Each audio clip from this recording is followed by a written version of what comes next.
Mission impossible ஃப்ரான்ச்சைஸில் 8th இன்ஸ்டால்மெண்ட்டாக வந்திருக்கிற படம் தான் mission impossible the final recovery.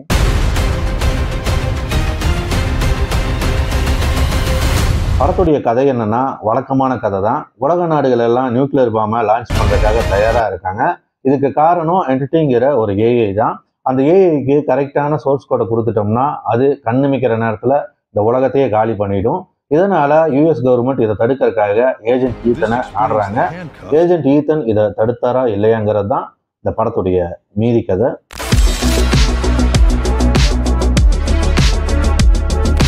படத்துடைய பெரிய பிரச்சனையே லென்த்து தான். அதுவும் ஃபர்ஸ்ட் ஆஃப் எல்லாம் அறுத்து தள்ளிட்டானுங்க, பேசிக்கிட்டே இருக்கானுங்க. அது சலிப்பா இருந்தது.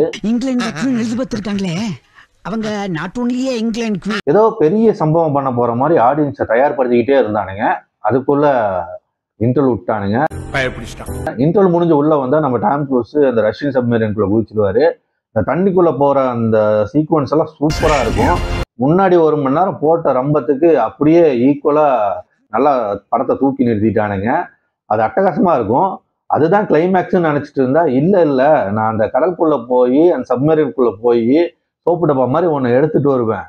அதை எடுத்துட்டு வந்து பாய்சன் பில்லுன்னு ஒன்று ஒரு பென்ட்ரைவ் மாதிரி ஒன்று இருக்கும். அதை இதில் சொருகினாதான் அந்த சோர்ஸ் கோடு என்டிட்டிக்கு போய் இந்த உலகத்தையெல்லாம் அழிக்கும். அதனால அந்த பாய்சன் பில்லு யாருக்கிட்ட இருக்குன்னா கேப்ரியல் கிட்ட இருக்கு. கேப்ரியல் அங்கே வெயிட் பண்ணிட்டு இருக்கான்.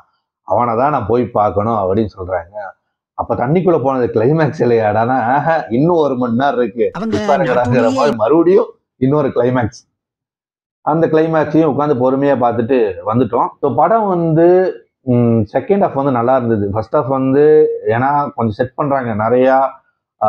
போன பார்ட்டோடைய லீடெல்லாம் இருக்கு, அதெல்லாம் கொஞ்சம் சொல்லணும், எல்லாம் வந்து புரிய வைக்கணுங்கிறதுக்காக எல்லாம் ஓரளவுக்கு வந்து கரெக்ட் பண்றாங்க. ஓகே, அது வந்து பெருசா போர் அடிக்கல. இருந்தாலும் வந்து லென்த்தா போனனால ரொம்ப நேரம் கழுத்தெல்லாம் வலிக்க ஆரம்பிச்சிருச்சு. படத்துடைய பெரிய பிளஸ்ஸா இருக்கிறது வந்து மியூசிக் அவ்வளோ அட்டகாசமா இருந்துச்சு. அந்த ஹாலிவுட் டிபிக்கல் மியூசிக் பெரிய படங்களுக்குலாம் இருக்கக்கூடிய அதே மாதிரியான ஒரு பேக்ரவுண்ட் ஸ்கோர்லாம் பண்ணி படத்தை வேற லெவலில் தூக்கி நிறுத்தியிருந்தாங்க. டாம் க்ரூஸை பற்றி சொல்ல தேவையில்லை. ஏன்னா படம் ஃபுல்லாகவே அவர் தான் தாங்கி பிடிக்கிறாரு. ரொம்ப ரிஸ்க் எடுக்கிறாரு மனுஷன். அந்த பைக் பிளைனில் நடக்கக்கூடிய ஃபைட் எல்லாம் அவ்வளோ சீட் எட்ஜில் இருக்கும். சூப்பராக இருந்தது. இந்த கடலில் நடக்கிறது, இந்த பைக் பிளைன் ஃபைட்டு, இதெல்லாம் வந்து பெரிய பெரிய சீனு, பெரிய கிளைமேக்ஸ் இதெல்லாம். ஆனால் அது வந்து போர் அடிக்காமல் நல்லா சீட் எட்ஜுக்கு பண்ணியிருந்தாங்க. அதெல்லாம் அட்டகாசமாகவே இருந்தது.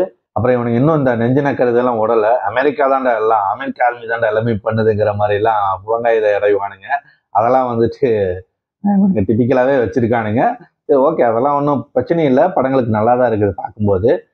இருந்தாலும் சொல்கிறேன், இதெல்லாம் பழசு, எவ்வளோ டைம் தாண்டா பார்க்குறதுங்கிற மாதிரி இருந்துச்சு. ஆனால் ஒர்க் அவுட் ஆகிருந்தது. நிறைய சென்டி சீன்ஸ் எல்லாம் இருக்குது. அப்படியே எல்லாம் வந்துட்டு முடிக்கிற மாதிரி தான். இதில் என்னன்னா வில்லன் பார்த்தீங்கன்னா ஏஐ தான் வில்லன். மெயினாக பார்த்தா அந்த கேப்ரியல் வந்து துண்டு வில்லன் தான். அப்படிதான் வந்து இருக்குது. ஸோ ஏஐ தான் இனிமேல் தான் வில்லனாக வரப்போகிறாங்க நமக்குங்கிறத தெரிஞ்சுக்கோங்க. ஸோ ஓவராலாகவே இது ஒரு வாட்சபிளான படம் தான். இந்த படத்தை பார்க்கணுன்னா போன பாட்டை பார்த்துருக்கணும்னு அவசியம் கிடையாது. இது ஒரு ஸ்டாண்டர்லோனாவே பார்க்க முடியும்.